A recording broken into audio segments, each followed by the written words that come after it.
Buenas tardes, bienvenidos a Rumbo Económico. Soy Sebastián Salazar y se encuentra con nosotros aquí en el set Segundo Capistrán, director de la Asociación Peruana de Finanzas. ¿Qué tal? ¿Cómo te encuentras? Muy bien, Sebastián. Muchas gracias nuevamente por la entrevista. Bueno, vamos a hablar ahora sobre lo que ha estado pasando y es que las distintas medidas que se han anunciado, por lo menos algunas se han dicho hoy día también que van a salir mañana, no sabemos exactamente cómo van a ser, cuyo objetivo es reactivar la economía. Sí, ¿Las medidas que se han dado hasta ahora van a tener un efecto el próximo año? Sí, definitivamente. Lo que pasa es que el próximo año es un año clave para el Perú, ¿no? Hemos venido de 2 años del último gobierno que fueron realmente de inacción, y este año de transición que agarra pues a esta segunda parte del año en recién el inicio de un gobierno tratando de sacar nuevas medidas, ha dado como resultado estas primeras medidas tributarias que definitivamente buscan reactivar, ¿no? Y buscan reactivar. Entre ellas está el nuevo SNIP, digamos, invierte.p. Sí. Esta medida va en efecto a liberar esa cantidad, porque se ha dicho que son 15.000 millones de dólares Sí. los que se van a liberar para inversiones. Sí, lo que pasa es que la diferencia es abismal entre lo que tomaba un SNIP, que era 2 años para sacar un proyecto, y este caso que va a tomar 6 meses, ¿no? En promedio. Entonces eso obviamente va a generar que las inversiones y los proyectos vayan siendo mucho más rápidos, y eso genera obviamente impacto en otros sectores, ¿no? Yo creo que acá es importante un tema que el gobierno sí se ha dado cuenta, ya lo ha planteado, y vamos a ver cómo ejecuta, que eso es lo importante, que es destrabar los procesos para poder hacer inversión. O sea, hay muchas inversiones que no vienen de afuera porque nos ven como un país que no es bueno para hacer negocios. Demasiados trámites, demasiadas trabas, y el gobierno tiene la intención, vamos a ver si lo puede ejecutar, ¿no? Por ejemplo, solo como un ejemplo, la minería tenía 24 normas en el año 2005, hoy tiene más de 240 normas. Entonces hay un exceso de regulación, un exceso de normas que limitan la fluidez de las inversiones. Claro, en lugar, digamos, lo que se debería buscar no es que sea una cantidad increíble de normas, sino más bien que sean buenas normas, que todas puedan cumplirlas y que permita el juego sano para todos, digamos. Sean efectivas y que realmente vayan a lo que tenemos que evaluar y lo que tenemos que controlar, y no generar demasiadas, porque al final de cuentas lo único que generamos es dificultades para los inversionistas. ¿Cuándo podríamos ver algunos resultados de estas medidas?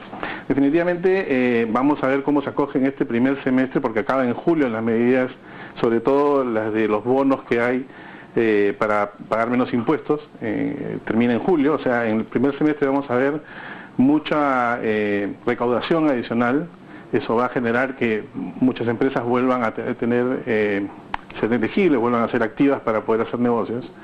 Y hay una serie de medidas tributarias más hacia las pequeñas empresas que también debería generar un impacto en el primer semestre del próximo año. Ahora, bueno, en cuanto a lo que viene a ser medidas tributarias, se habla bastante de lo que viene a ser el IGB justo, entre otras cosas, que permite por lo menos aplazar un poco el pago de los impuestos, el pago al menos. Y también otro tema que es bastante es el incremento que se plantea del mercado de capitales en general. Está habiendo ciertos cambios, si bien pequeños y matizados, cuyo objetivo es aumentar la participación de las personas en el mercado de capitales y que entren más personas al mercado de capitales nacional, que es bastante chiquito. Sí. Bueno, primero, para hablar del IGB justo, es una medida que se venía pidiendo hace muchísimos años, ¿no? Que no tengas que pagar el IGB cuando todavía tú no has recibido el pago del proveedor. Esto creo que es una medida muy importante para las pequeñas empresas, sobre todo que no tienen un capital de trabajo tan grande. Pero por el lado del mercado de capitales, en realidad es un capítulo aparte y hay muchísimo por hacer ahí, ¿no?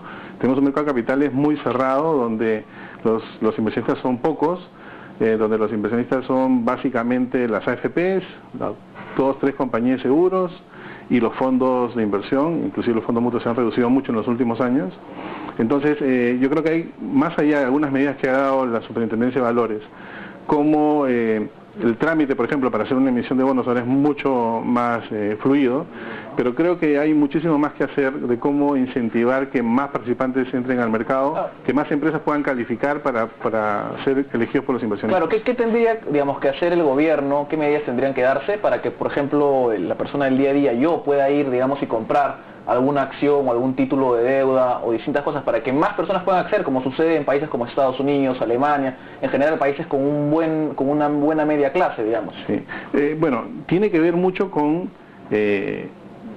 las empresas que puedan participar en el mercado. Tiene que haber mayores facilidades para que las empresas puedan participar y ser activas en el mercado de capitales, tiene que haber una mayor diversidad también de inversionistas importantes que puedan generar esa captura primaria de los papeles que salen al mercado, y luego habrán otros participantes en el mercado secundario que podrán transar con estos valores.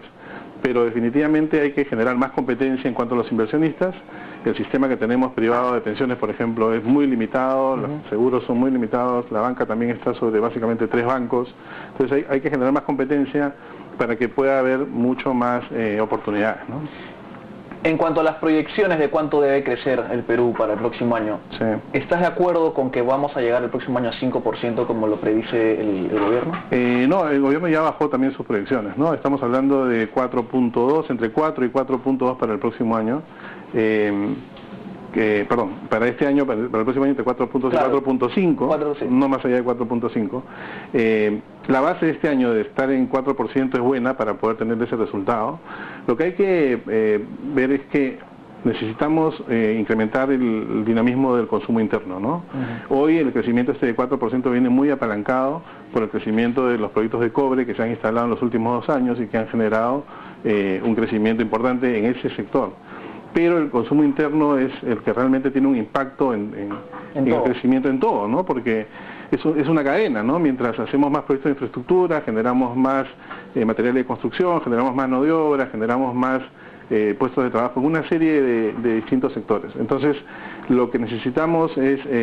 la clave va a ser entonces el consumo interno. El consumo interno, exactamente, reactivarlo. No son muchas las empresas que se afectan por el consumo interno. Manufactura, que en realidad es el sector que tiene mayor participación en el PBI, es el más afectado si el consumo interno no avanza. Claro.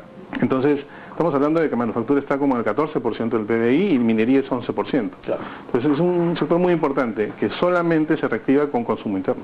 Bueno, muchísimas gracias, Segundo, por esta entrevista. Esperemos entonces que el próximo año podamos ver cómo avanzan estas medidas y si es que en efecto se puede activar el consumo interno. Muchas gracias. Gracias a ti, César. Bueno, ahora nos vamos a una pausa y luego seguimos con más en Noticias.